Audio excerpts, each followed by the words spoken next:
What is the spleen? Find out on this next episode of Digest This.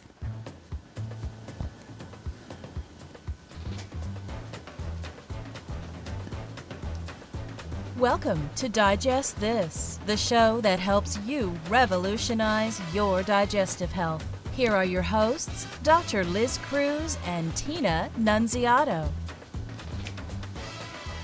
Hello and welcome to Digest This. I'm Dr. Liz Cruz and I've got the beautiful Tina Nunziato sitting right here by my side. If you're watching us on YouTube, thank you so much for joining us. If you're a first-time listener, we welcome you.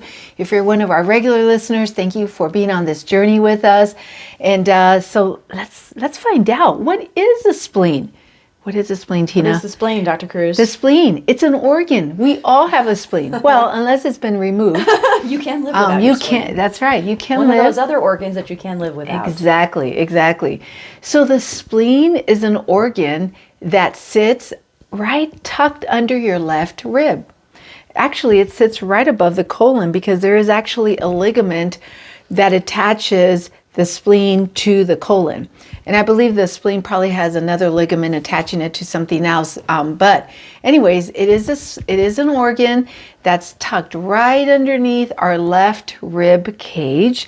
And it's a very important organ, part of the lymphatic system or the immune system. So very important in our immunity.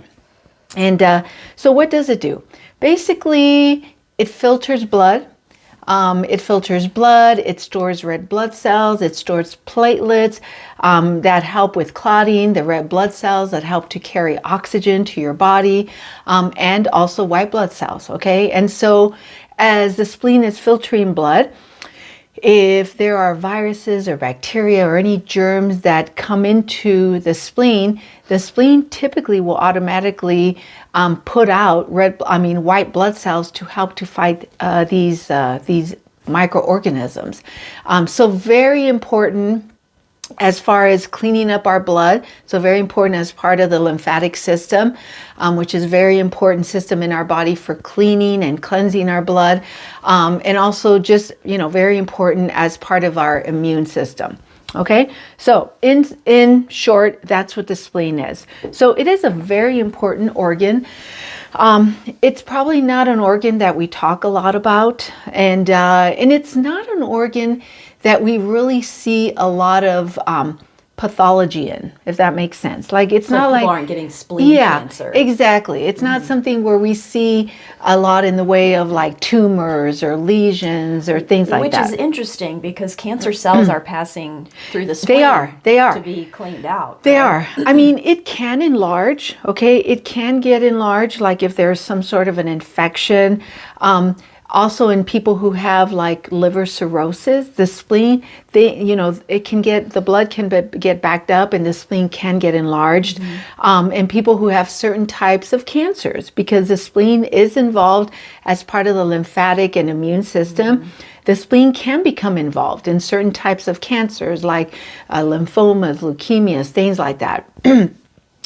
So it's not that it doesn't become diseased. It can be involved in some, types of cancers and diseases and infections, liver cirrhosis. But it's just not an organ that gets, like we order hundreds and hundreds of CAT scans. And for the most part, thousands and thousands of CAT scans. True, thousands and thousands of CAT scans. And for the most part, the spleen, it's not something where we typically are going to see something. I think the most common thing we might see is an enlarged spleen.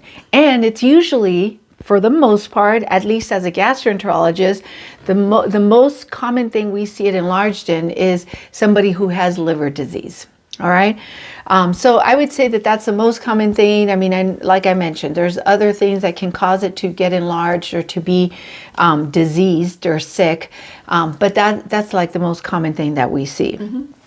Yeah. And we wanted to talk about the spleen because something came up recently. We were doing some energy work with our energy practitioner. And one of the things that came up for Dr. Cruz eats a lot of her food cold.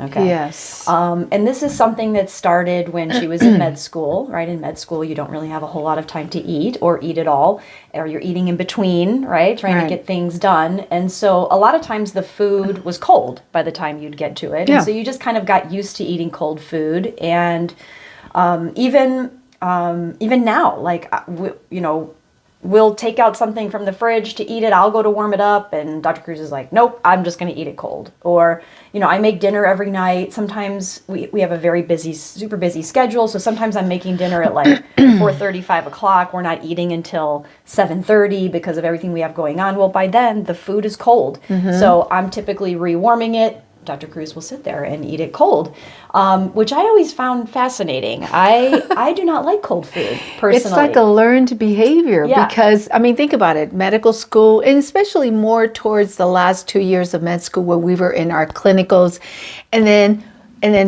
3 years of residency. And then I did a gastroenterology fellowship, 3 more years, even though there was a break there.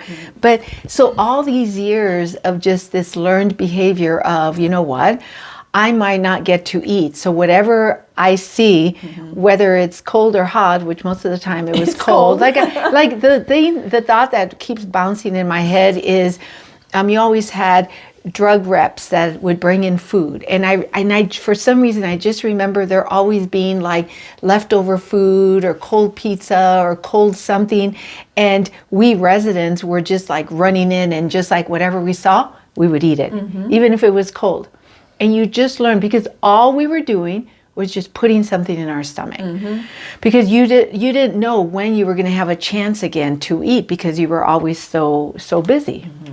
Yeah, so this learned behavior of eating cold food all the time carried on into her adulthood, and even though she has access to being able to rewarm her food, she chooses not to. Yes. So anyway, it just came up that trying to be again, working with our energy coach, talking about the lymph system and how it can get inflamed and things like that, and one of the things that came up was she mentioned eating warm food to Dr. Cruz. And Dr. Cruz was like, oh, that's interesting because I don't eat warm food. And she's like, what do you mean you don't eat warm food? And you're like, pretty much all day long I'm eating cold. Even at lunch, for example, she orders a salad, right? So a salad with hummus and fresh veggies, all cold, right? And then at night, coming home, not rewarming her dinner, pretty much all cold. So the energy practitioner kind of gave her a little lesson in how to eat for the spleen,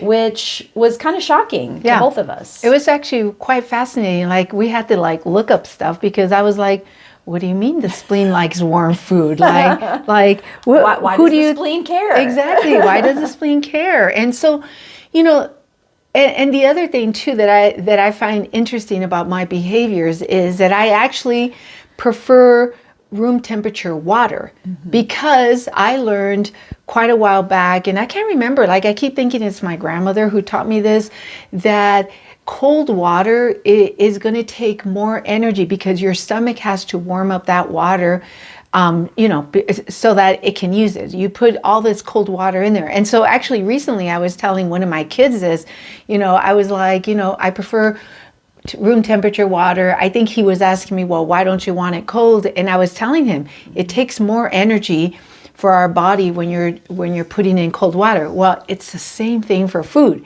and I've been following that for water, but not for my food. And so it's the same thing. It takes more energy to digest cold food than if you warm it up. Okay. And it's just less work for your digestive system, which the spleen, it is a lymphatic organ, but it is also important in digestion. And so it actually takes less energy. And so some of the foods that your spleen likes is warm, like warm stews, warm broth, warm soups. Which is why we tend to eat those things when we're sick. Exactly. Right? Exactly. The warmth, or drinking the warm tea, right? The teas. Exactly. It's almost like your immune system is calling for you. Yeah. Okay. But we do it when we're sick. Right. But we don't continue it. Yes, we don't do it when we're healthy. Yeah, right? we don't But continue it's it. just as important to give our immune system and our spleen a little bit of love Yep. and a break by eating more warm foods. Yes. So My wife, being the amazing wife that she is, right away went and bought me like this heating pad. A pack, like a heating pack that I could put in one of my lunch boxes where, where things will stay warm, and she's like, honey, you need to do a soup, and maybe just keep the can, we do a lot of Amy soups, which are organic. because like when you were taking soups, you were literally just eating them cold. Yes, I was. Yes, I was. Yes, I was. So she's like, you're going to warm it up. Crazy. Well, I told her, I said, I don't want to put it in the microwave, and she's like, okay, fine. I'm buying you this warm pack. We'll warm it up at We'll warm it home. up and Bring it with you. And you could keep it in the lunchbox with a warm pack and it'll stay warm, or put it in one of the little thermoses we have. And so, we started doing some different stuff in my lunch to keep it warm. And how's that been? It's been good. Yeah. You like eating warm food? I do. Actually, I do. I do. It feels good. Yeah. It feels good to have something warm in your stomach. And, and I realize that I'm actually making it easier on my digestive system so that now it doesn't have to expend so much of its energy to try to warm up the food and warm up the liquid. And so, yes, I'm very big on room temperature water. And now I'm trying to become very big on warm food, even though I do continue to eat salads. Yeah. I think, again, it's not like you're not going to eat raw food or not going to eat salads anymore, but it's just trying to incorporate the warm food in addition to those things. And, part of the underlying theory or thought process with food like a soup that's cooked is that by cooking it, you're helping already to break it down somewhat. And so it makes it easier on your digestive system, not only that it's warm, but also with breaking it down, okay?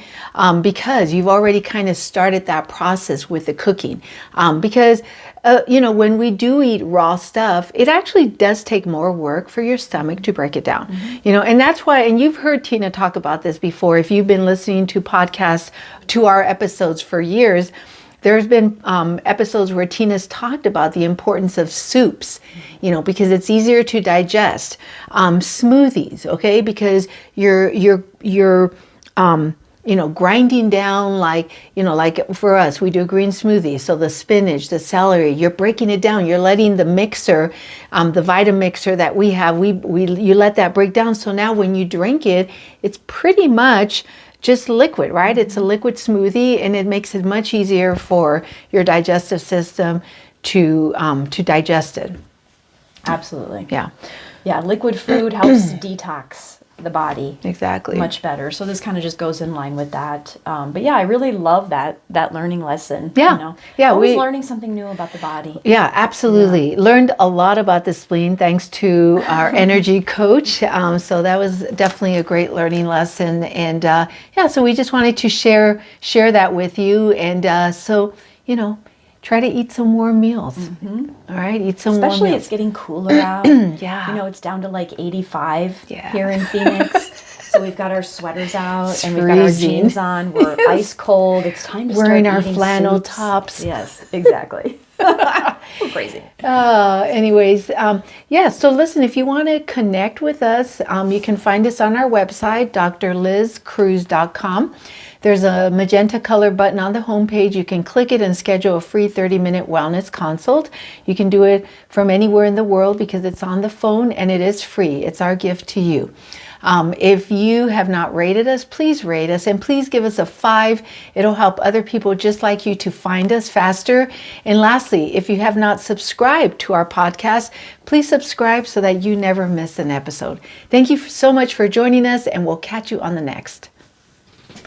Thank you for joining Dr. Liz Cruz and Tina Nunziato. To learn more about their revolutionary products and services, go online to www.drlizcruz.com.